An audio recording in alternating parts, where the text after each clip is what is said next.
Assalamualaikum warahmatullahi wabarakatuh. Selamat malam adik-adik semua.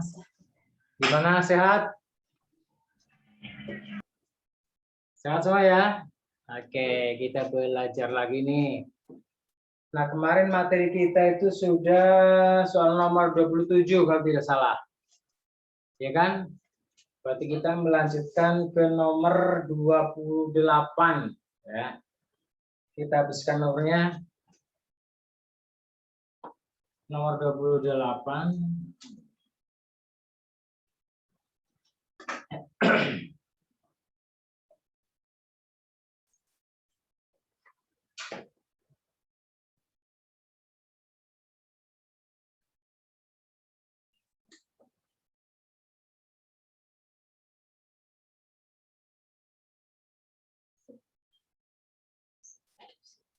Nomor 28 masih tentang pencemaran lingkungan ya. Oke.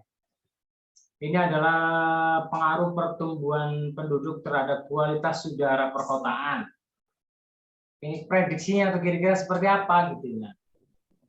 Seperti yang kita ketahui ya, makin banyak jumlah penduduk, berarti akan semakin menurunkan kualitas lingkungan ya, terhadap kualitas udara, kualitas air, kualitas tanah dan sebagainya ya. Termasuk kualitas sosial ya. Nah, berarti terkait dengan pencemaran udara, maka semakin banyak penduduk, itu semakin banyak zat pencemar yang dibuang ke atmosfer atau udara. Sehingga menurunkan kualitas udara. Oke, kalau digambarkan, seperti apa kira-kira grafiknya?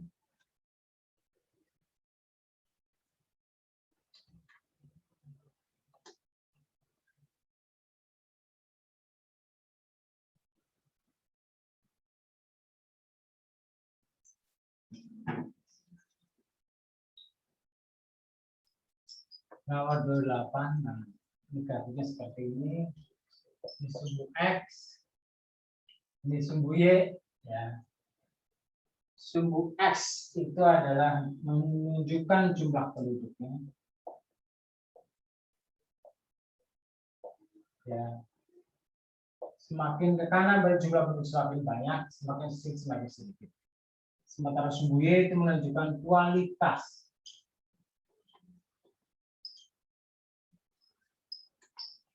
Udara. Semakin ke atas semakin meningkat, semakin bawah semakin menurun. Padahal seperti kita ketahui, kalau penduduknya semakin banyak, berarti kualitas lingkungan atau kualitas udara semakin menurun. Ya, berarti panahnya itu semakin ke sini grafiknya. Nah, ya kan? Penduduk semakin banyak, kualitas semakin turun. Di sini. Ini berarti yang C. Nah, kalau misalnya semakin naik, berarti di sini makin naik. Kayak gitu kan nggak mungkin, ya.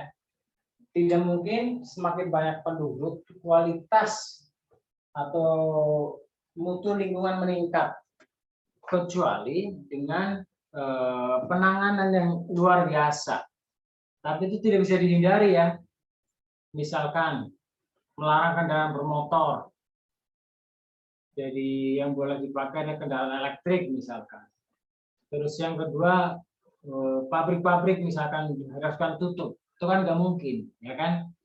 Sehingga yang dapat kita lakukan hanyalah mengurangi dampak dari pencemaran lingkungan itu, ya dalam arti adalah menahan agar kualitas lingkungan ini tidak berubah, ya, terlalu cepat atau terlalu menurun.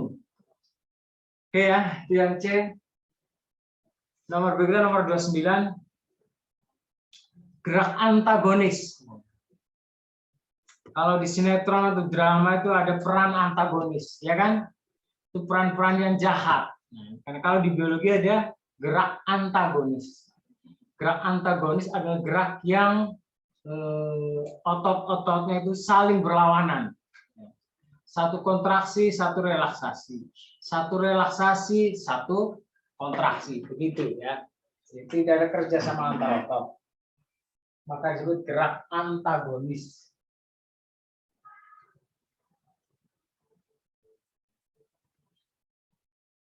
Nomor 29 ya.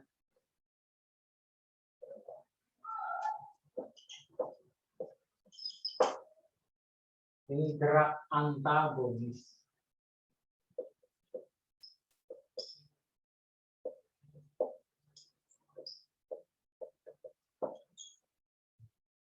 Gerak antagonis adalah gerak yang saling berlawanan.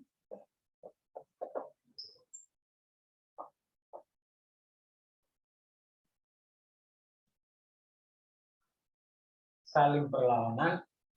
Ini contohnya adalah gerak menekuk, ya. Menekuk lengan bawah.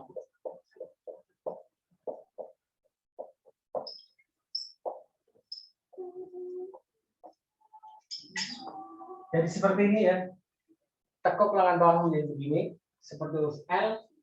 Maka di sini yang kita rasakan ya, otot ini menjadi kaku, keras, bentuknya pendek, ya, membulat di sini. Nah, membulatnya otot ini, memendeknya itu disebut kontraksi. Ya. Sementara di sini relaksasi. Yang atas ini adalah bicep, yang bawah tricep. Kontraksi, relaksasi. Oke.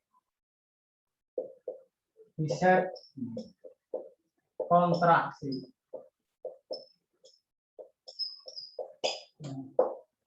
Kemudian tricep, relaksasi.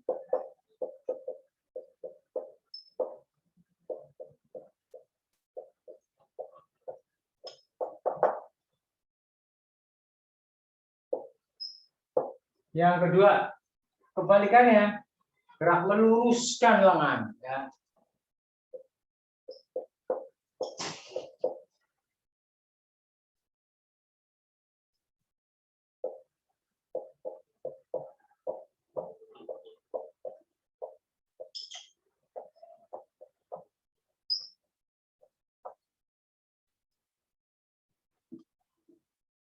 Kebalikannya berarti, ya, bicep relaksasi.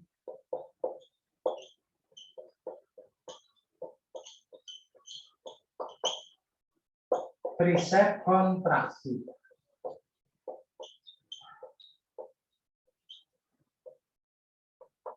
Oke, ini gerak antagonis. Nah, selain ada gerak antagonis, ada juga gerak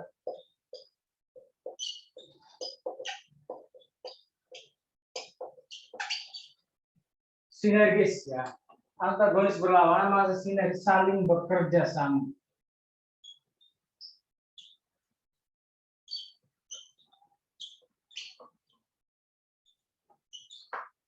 Oke. Saling bekerja sama. Ini antara gerak pronator dan supinator, gerak menelungkup.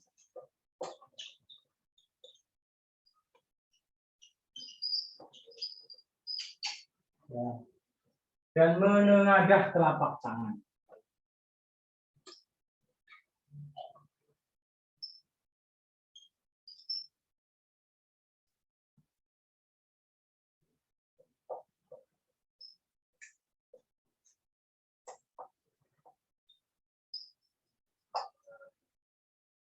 Nah, ini disebut sebagai antagonis dan sinergis. Oke.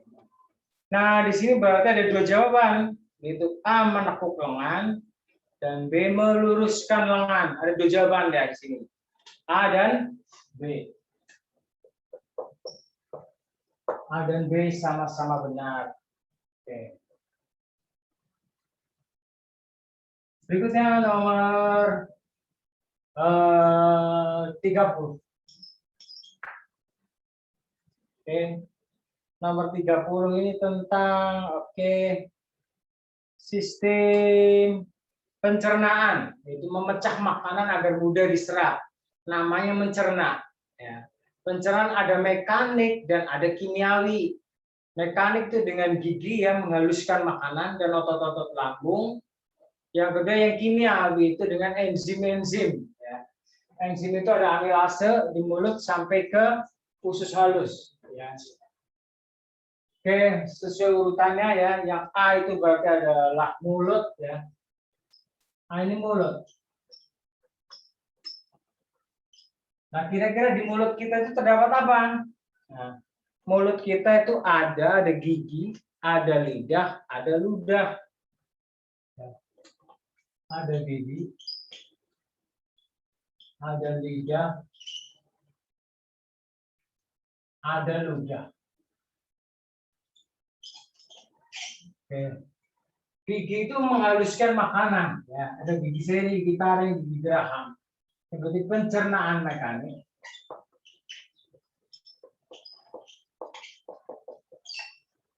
Lidah itu adalah indera perasa.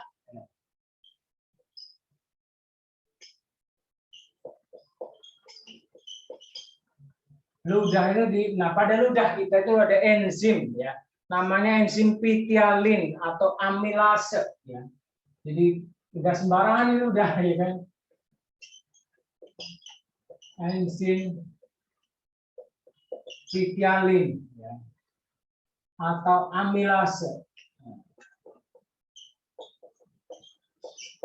Nah, enzim ini itu berfungsi mengubah, ya, karbohidrat menjadi glukosa atau zat gula.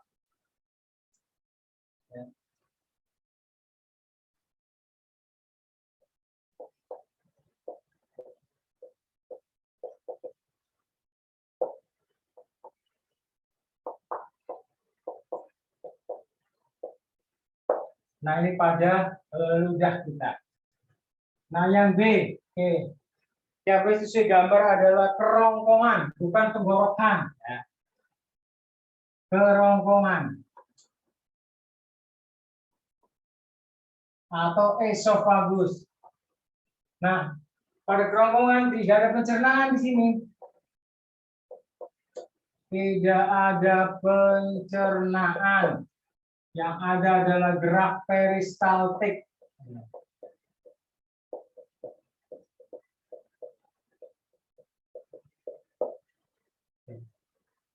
Yang C adalah lambung. Nah, sering kalian temui di gambar obat-obat mah, ya kan?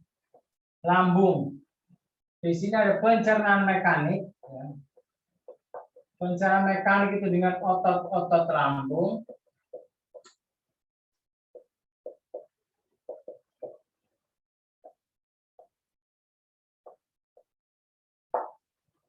Yang kedua adalah pencernaan kimiawi, yaitu dengan enzim. Enzim ya, pada lambung kita.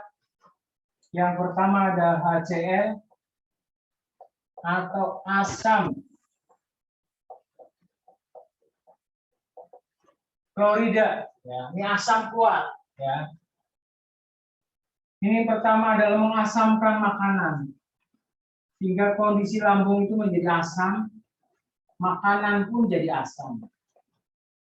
Ini terbukti ketika muntah, ya kan? Ketika kalian muntah itu atau muntah itu, maka kalian itu merasakan asam. Asam itu ada dari HCl ini, asam lambung. Yang kedua adalah membunuh kuman.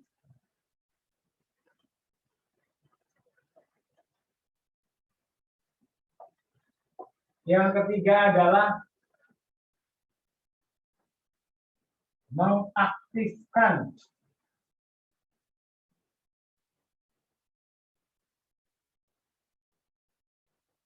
pepsinogen. Pepsinogen ini menjadi pepsin.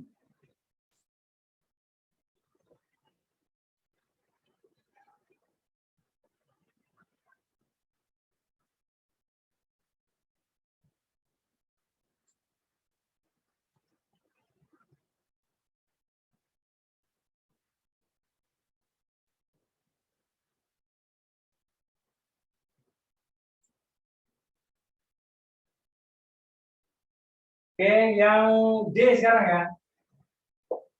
Yang D itu sesuai gambar adalah usus halus. Nah, usus halus ini sebenarnya bagi tiga, ya kan? Usus duodenum, yeyunum, ileum. 12 jari, usus tengah, usus penyerapan. Panjangnya plus minus sekitar 8 meter. Nah, usus halus ini di sini adalah pencernaan kimiawi sempurna, dan semuanya dengan enzim semua. dengan enzim-enzim. Yang pertama adalah yang dari hati. Dari hati itu disalurkan ke usus halus. Bentuknya adalah empedu, warna hijau ke kuning-kuningan. Empedu. Fungsinya adalah mencerna lemak.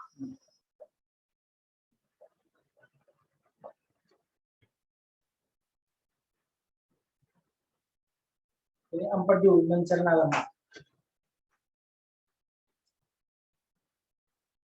Berikutnya, yang kedua adalah dari pankreas. Pankreas itu bentuknya seperti daun di bawah lambung. Nah, kalau hati itu di perut ya, bukan di dada ya. Di dada itu jantung. Di perut itu hati. Nah, pankreas ini ada amilase,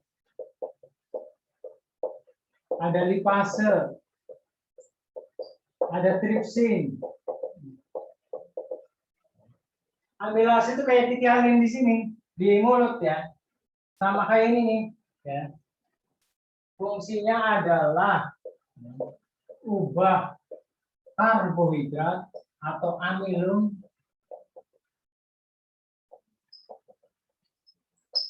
jadi glukosa. Lipase itu ubah lemak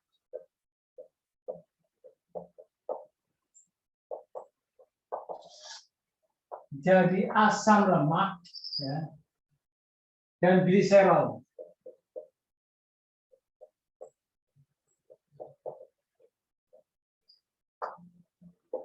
Tripsin itu melanjutkan kerja si pepsin di sini. Mana tadi? Oh, belum sampai. Ya, sudah ditambahin sorry. Protein pepton jadi asam amino. Kemudian yang ketiga ada yang dari dinding usus. Pada dinding usus halus itu menghasilkan enzim yang pertama ada amilase. Amilase ya sama kayak amilase yang ini. Maltase, laktase, sukrase, maltase. Sejatinya mirip amilase, cuma bentuk molekulnya berbeda yang dirubahnya. Ini ubah maltosa jadi glukosa, yaitu maltase. Yang adalah usus besar.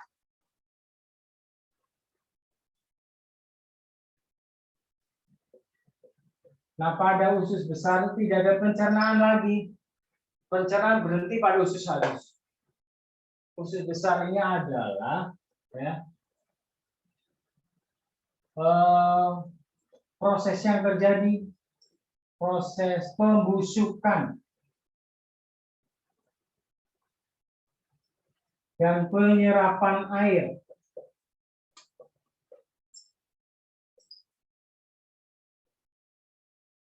Pada sisa pencernaan. Oke. Keluarnya menjadi busuk begitu. Kemudian juga keluar teksturnya tidak keras dan tidak terlalu lembek, kayak apalagi cair. Yang F, anus, ini pelepasan feses. Saya tambahin di sini ya. Saya tambahin yang HCl ya, asam klorida. Lambung itu kan seharusnya ada 3 ya, saya tambahin di sini. Nah, yang kedua, pepsin ini ubah protein jadi pepton. Terus yang ketiga adalah Training. Fungsinya mengendapkan kasein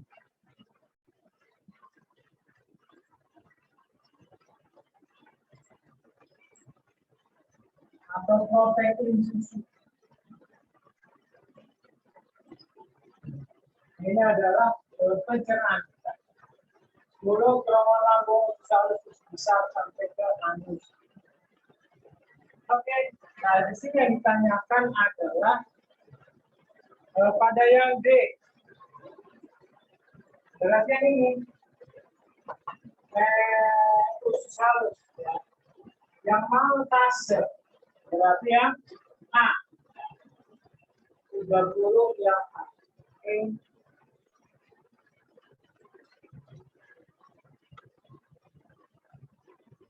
Berikutnya 31. Nah, 31 sistem respirasi atau pencernaan.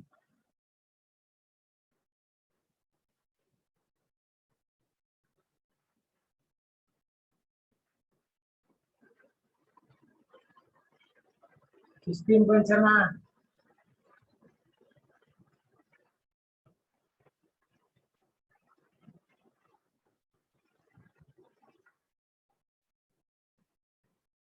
Ini respirasi, bukan pernapasan.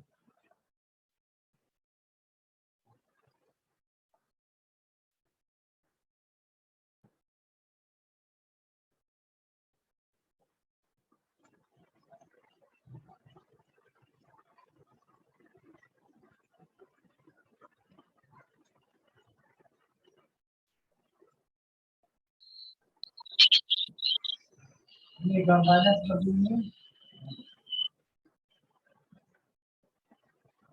Paru-paru dari sini. Ini adalah trachea ya, atau tenggorokan. Ini paru-paru atau pulmo. Nah, di dalamnya ada alveolus. Ada alveolus. Nah, kalau alveolus ini fungsinya adalah untuk pertukaran O2 dengan CO2 secara difusi. Dari konsentrasi ke konsentrasi rendah. Trachea atau tenggorokan ini ada untuk menolak material asing. Kita jadi bersin, jadi sendawa gitu. Jadi bersin ya.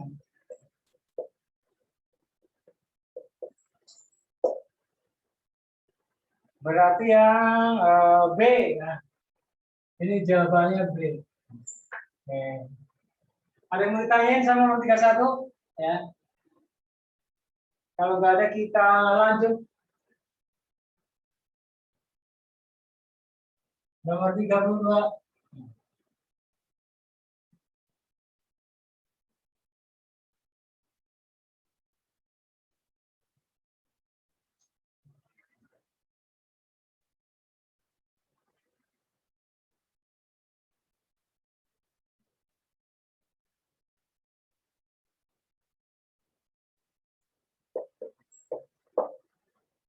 Nomor 32.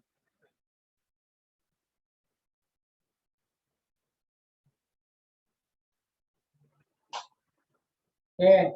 Nomor 32 itu tentang pembuluh darah. Ya.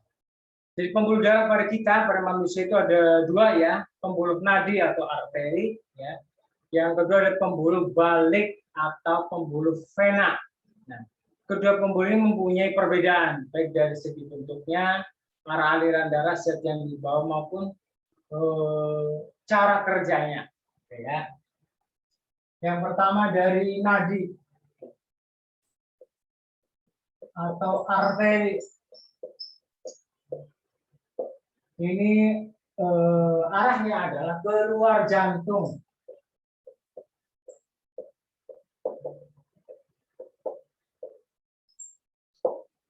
Nah, karena dia keluar jantung, maka dia mempunyai tekanan dari jantung. Karena jantung itu kan memompa kan, Nah, maka denyutan terasa.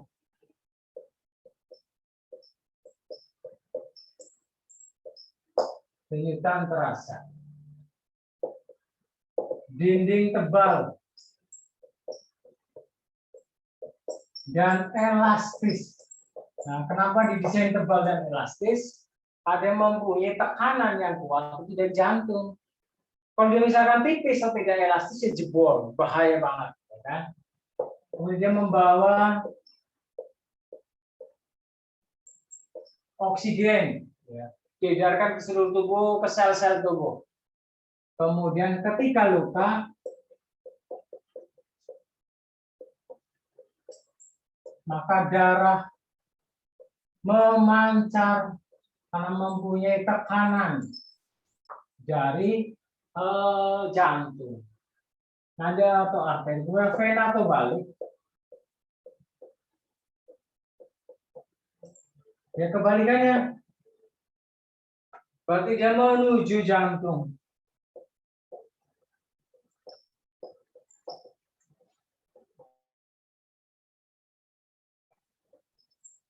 Terus yang kedua, denyutan tidak terasa, ya. Tidak ada tekanan, karena berasal dari darah dari jaringan tubuh, bukan dari jantung.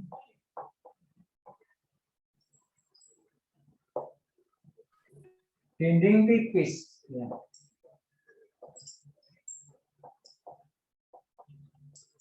Dan tidak elastis.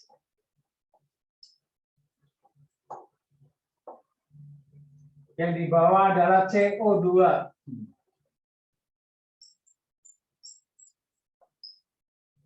Terus, nah, ketika luka tuh darah merembes.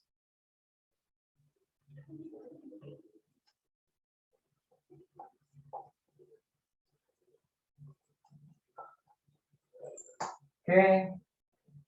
Jadi ketika luka darah merembes tidak memancar karena dia tidak mempunyai tekanan. Sekarang kita lihat ke soalnya. Ditanyakan ciri-ciri pembuluh darah arteri, ya. Berarti yang satu arah aliran keluar jantung benar arteri, yang kedua elastis dan tipis, elastis arteri, tipis vena. Berarti dua salah. Ketiga darah bertekanan kuat, betul karena pompaan dari jantung. Yang keempat aliran darah masuk jantung itu vena. Ya. Berarti 1 dan 3, ya. Berarti yang B. Nah, 32 yang B, 1 dan 3. Oke. Jadi nomor 33 coba kalian kerjakan terlebih dahulu, ya.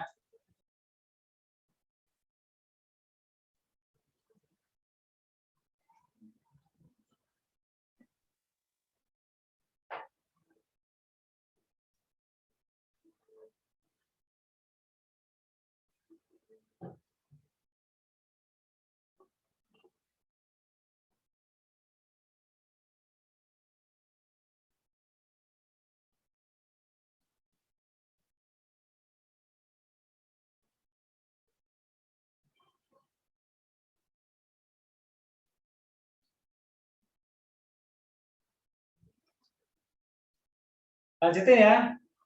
Nomor 33 ini mungkin di sekolah kalian sudah sampai materi ini. Itu tentang sistem ekskresi. Ya. Pengertian ekskresi adalah proses pengeluaran zat sisa metabolisme. Ya. Nah, metabolisme itu terjadi di sel-sel tubuh. Jadi bukan terjadi di saluran pencernaan. Kalau di saluran pencernaan itu bukan ekskresi, tapi dia lebih ke ya, proses pencernaan, pengeluaran zat buangnya namanya defekasi. Kemudian kalau sekresi itu proses pengeluaran enzim dan hormon, jadi tidak keluar tubuh tapi digunakan oleh tubuh. Nah, itu bedanya ya, ada ekskresi, sekresi, dan defekasi. Kenapa ekskresi diadakan? Karena ekskresi berfungsi membuang zat-zat sisa yang kalau tidak dibuang menimbulkan masalah bagi tubuh kita. Ya, banyak banget masalah. Oke. Alat-alat ekskresi pada kita itu ada 4. Ya. Ada 4 alat-alat ekskresinya ya. Pertama paru-paru, hati, kulit, dan ginjal. Nah, biasanya dibahas paling lama, paling pertama adalah ginjal. Karena materi paling banyak dan rada ribet sedikit. Ya kan? Paling banyak, rada ribet sedikit. Oke. Ya. Yang ini sesuai gambarnya ya. Yang satu nomor 33 ya. Yang satu itu adalah Malpighi ya. Atau glomerulus. Nah, pada Malpighi atau glomerulus ini berlangsung proses namanya filtrasi. Ya. Filtrasi, yaitu penyaringan darah. Penyaringan darah ya oleh Malpighi atau glomerulus gitu. Jadi yang disaring darah hasilnya hasilnya adalah urin pertama atau filtrat glomerulus. Hasil filtrat glomerulus atau urin primer, urin pertama. Nah, isi dari filtrat ini adalah pertama ya pasti air. Kedua adalah asam amino. Ketiga glukosa. Keempat garam mineral.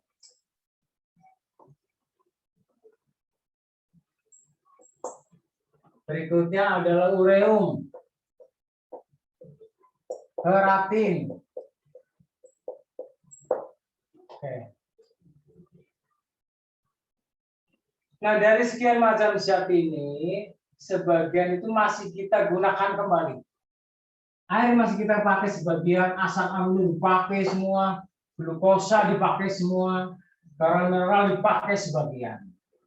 Nah, karena ada zat yang masih kita gunakan lagi, maka si ginjal melanjutkan ke alat yang kedua, yaitu pada proksimal. Prosesnya juga proses yang kedua. Ini reabsorpsi. Jadi kata re dan absorpsi. Ya. Re itu artinya kembali, absorpsi penyerapan. Bagi penyerapan kembali. Ya.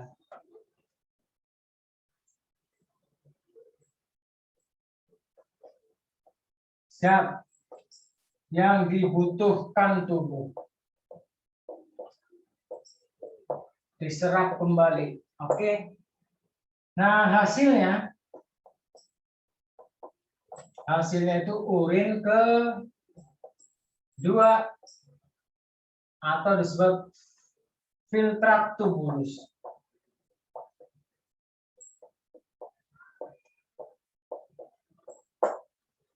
Terus yang ketiga itu digambar adalah kolektifus. Ya. Ini kata kolek artinya mengumpulkan. Karena berfungsi mengumpulkan.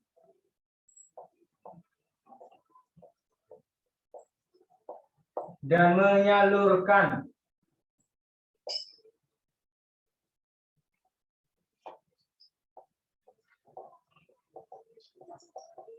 Urin jadi ke pelvis renalis.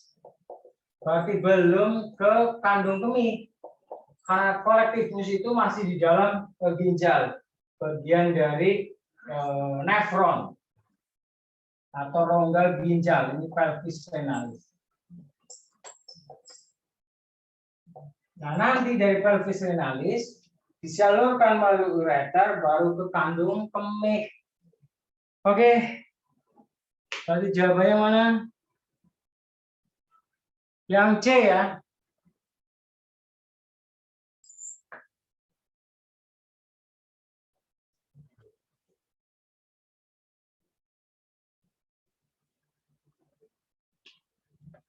Nomor 34. Nah, ini gambar telinga kita ya.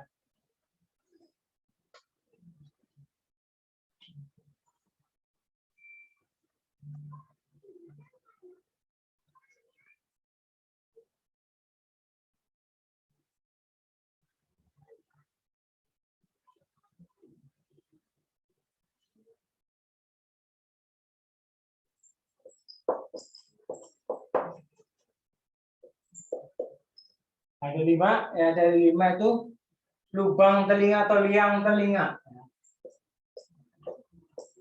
Lubang telinga. Ya. Atau liang telinga. Fungsinya ini adalah untuk menyalurkan getaran suara. Kalau ada yang mau ditanyain silahkan ya. Menyalurkan getaran suara.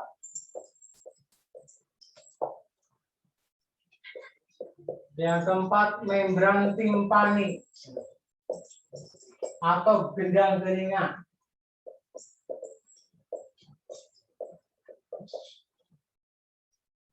Membran timpani atau gendang telinga ini fungsi adalah menerima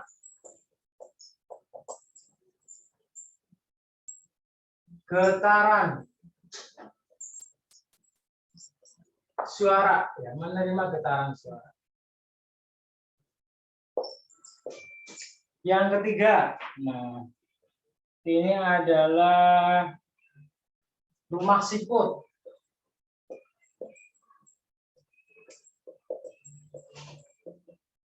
Sama ini juga meneruskan getaran suara, atau mengubah getaran suara menjadi sinyal listrik.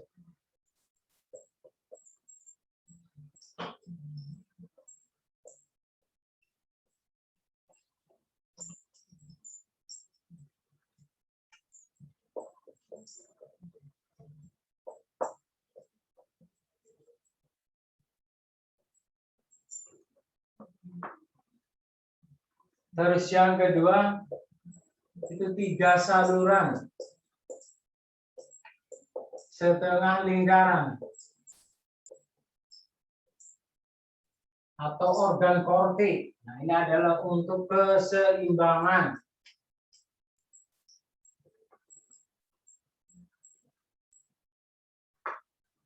Terus yang nomor 1 itu adalah tulang-tulang pendengaran.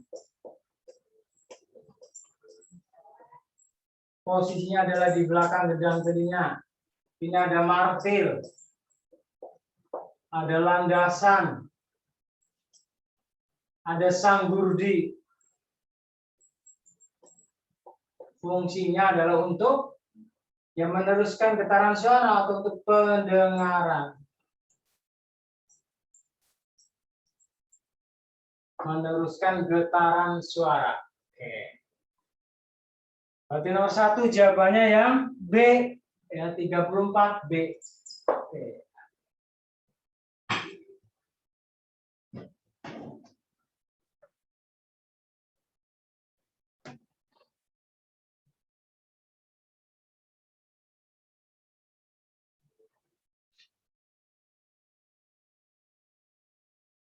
Berikutnya nomor 35. Coba kalian kerjakan terlebih dahulu. Ini kita kalian belajar dari SD ya materi ini. Kalau ditanyakan silakan ditanyakan. Ya. Kalau mau di screen silakan screen juga.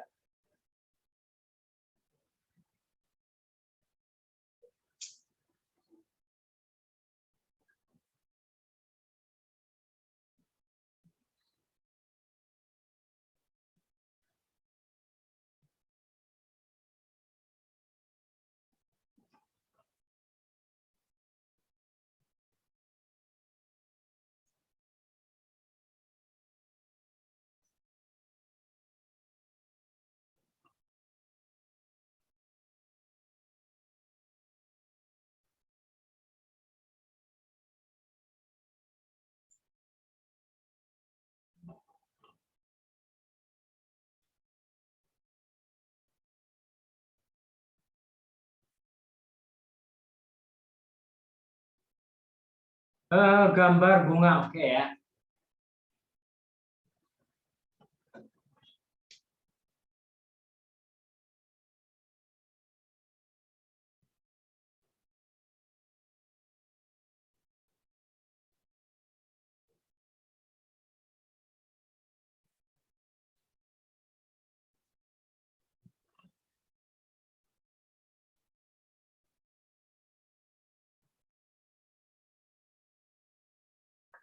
Ini materi SD ya.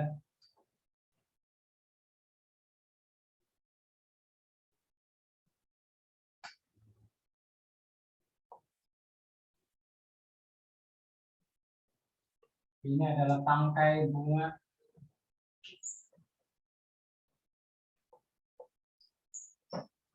Ini kelopak.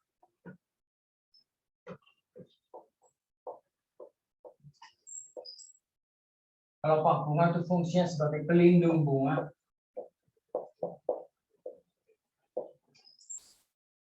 Ini mahkota. Fungsi pelindung. Pelindung bunga ya, melindungi bagian-bagian bunga dan menarik serangga. Menarik perhatian serangga.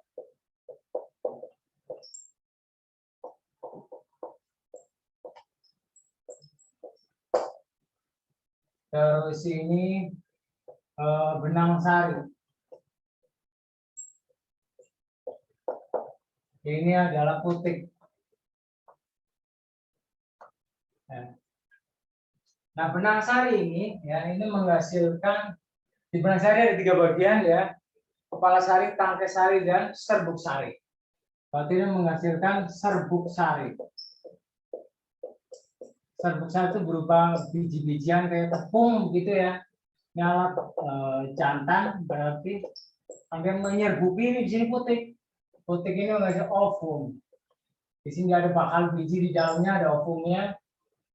Ini berarti betina. Oke. Di nomor 35 adalah menghasilkan serbuk sari B.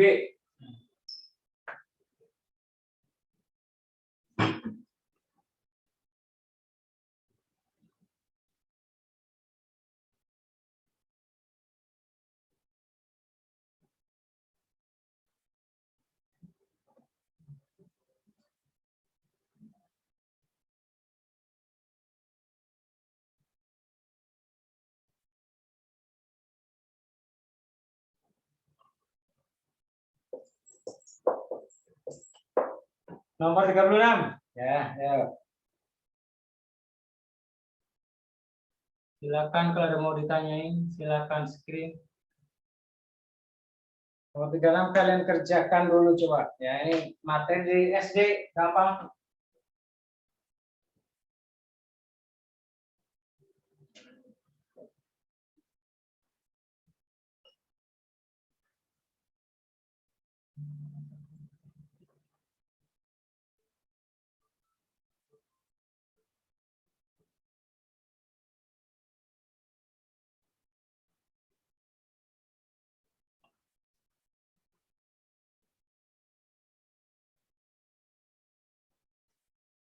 Petai Cina ya.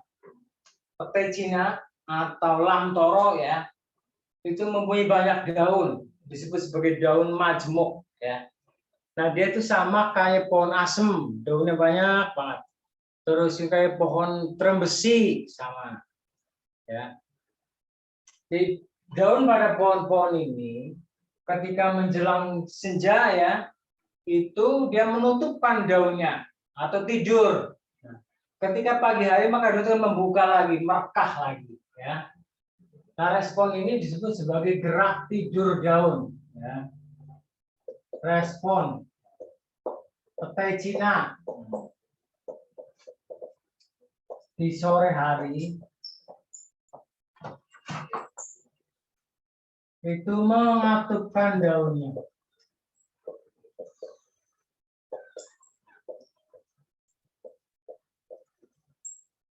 Ini disebut sebagai gerak tidur daun.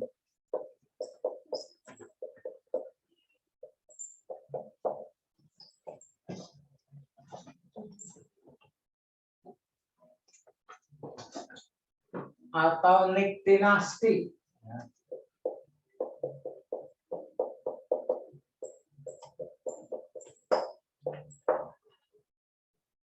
Berarti yang B.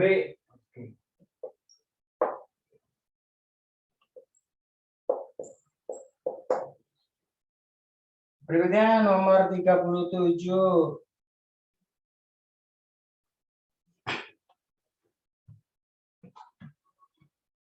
Nah, nomor 37 ini tentang fotosintesis ya.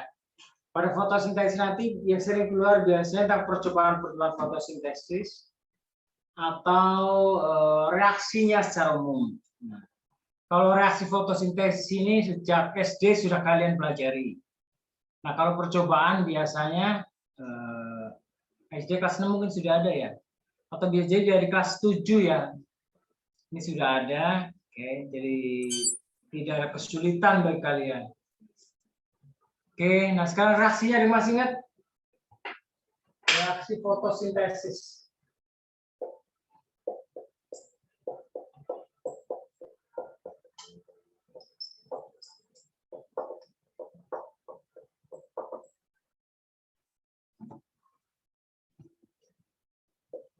Ya, saya ulangi dari awal. CO2 plus H2O, C6, H12O6 plus O2. CO2 itu karbon dioksida. Maka manfaat tumbuhan ini ada sebenarnya menyerapinya yang tidak ada di udara. Karbon dioksida biasa oleh hewan, kemudian juga oleh mesin-mesin. Ya, kendaraan bermotor menghasilkan karbon dioksida. Maka reaksi fotosintesis membersihkan udara. Ya. Ini air. C6H12 itu amilum atau glukosa. Oksigen dibuang ke lingkungan.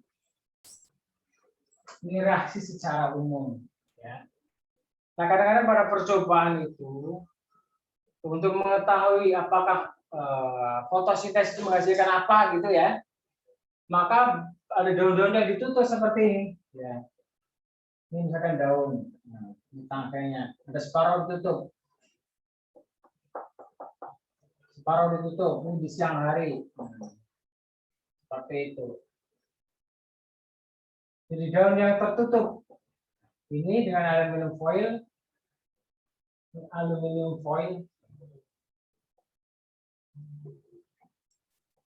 ini daun yang terbuka.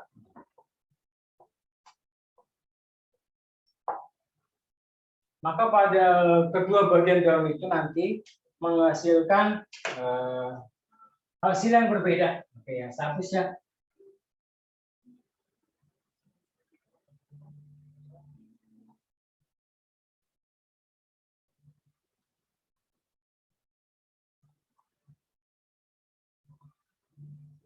yang pertama adalah direbus dengan air ya. Direbus air ini fungsinya adalah untuk mematikan sel-sel daun. Jadi direbus dulu. Kedua adalah direndam dalam alkohol. Ini fungsinya adalah untuk melarutkan klorofil.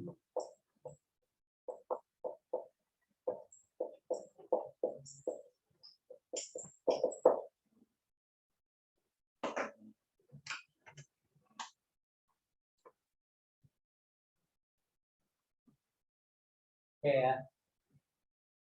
Yang ketiga adalah ditetesi dengan lugol atau yodium. Nah, ini menghasilkan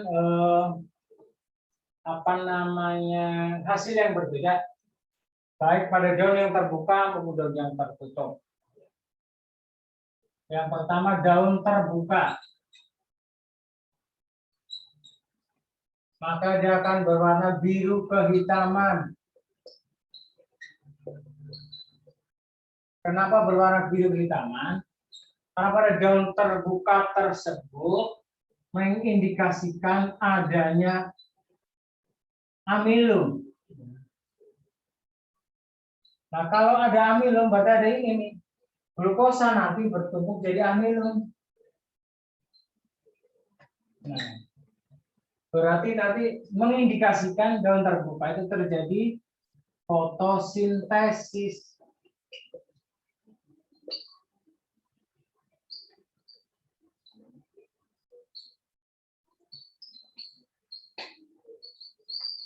Yang kedua, daun tertutup.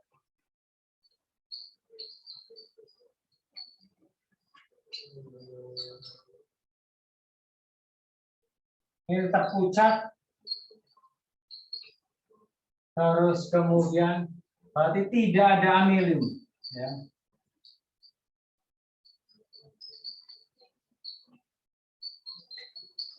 Berarti tidak ada fotosintesis. Oke.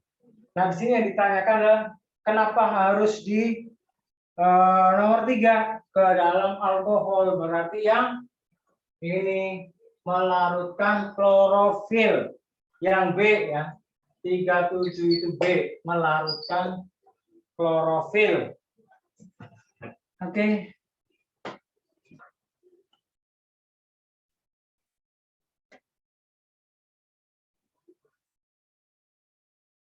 Tinggal apa?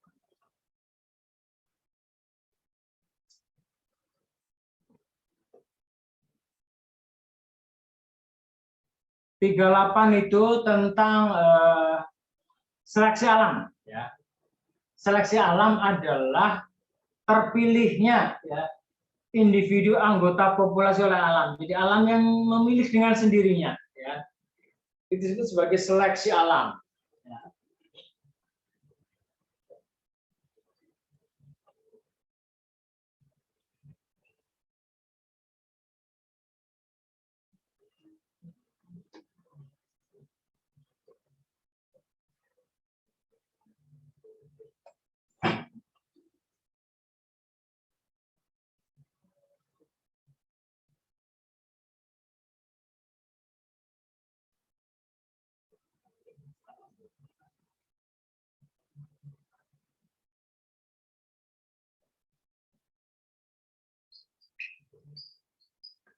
Seleksi alam.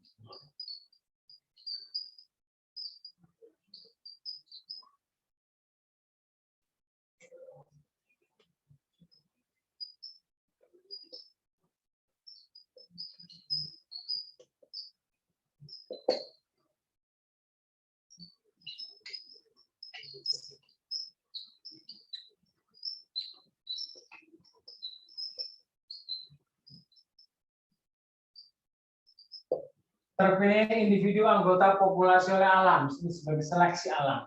Alam yang memilih. Nah, bentuk seleksi alam, misalkan penyakit atau wabah, kompetisi, terus bencana alam. Bencana alam macam-macam seperti kita ketahui kan, misal gunung meletus,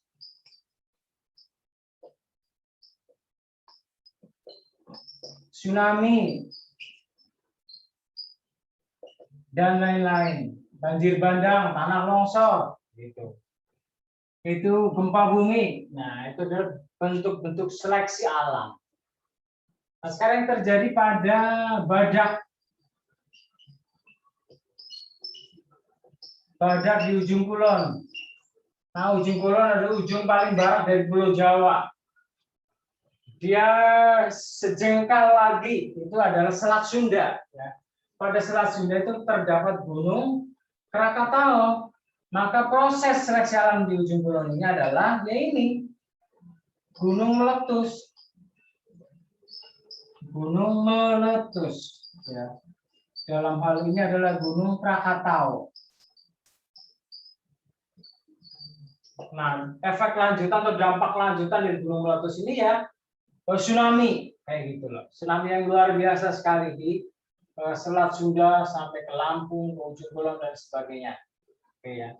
38 berarti yang B. Sekarang nomor 39. Nah, nomor 39 bisa jadi di sekolah kalian sudah ya. Ini materi yang memang baru ya. Kelas 1 nggak ada, kelas 8 nggak ada. Ini ada di kelas 9 memang. Materi tentang persilangan atau genetika. Gampang tapi rada ribet sedikit karena kalian harus paham. Ya. Sini bergenotip. Ya, genotip itu susunan gen. Disimbolkan dengan huruf-huruf. Ya. Lawannya genotip adalah fenotip. Sifat yang tampak.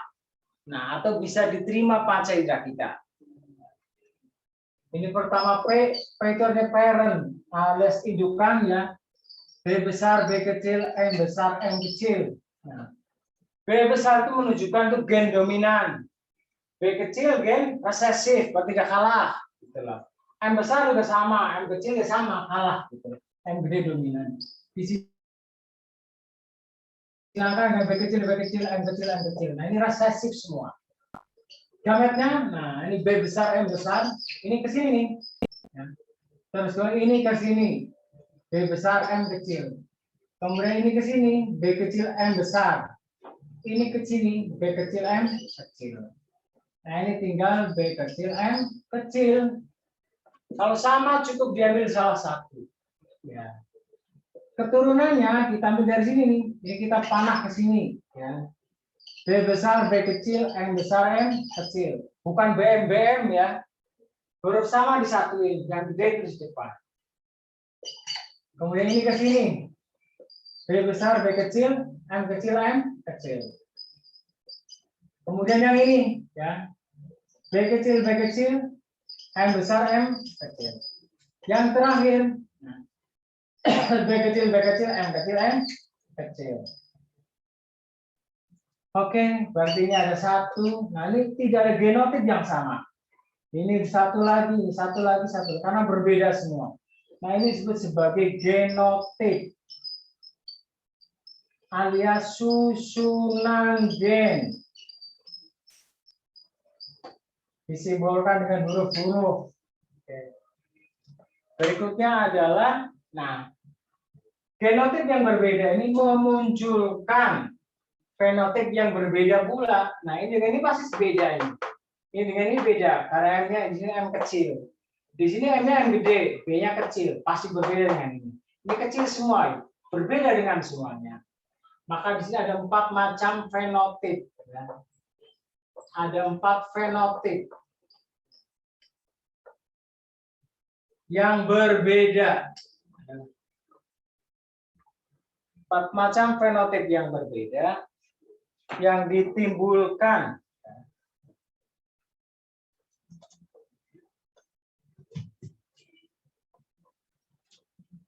oleh genotip yang berbeda.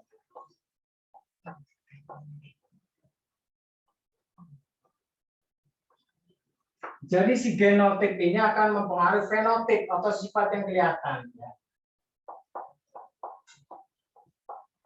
Fenotip ini sifat yang tampak. Tampak itu artinya bisa diterima panca indera kita. Ya. Eksempelnya misalkan warna, kelihatan kan? Bentuk,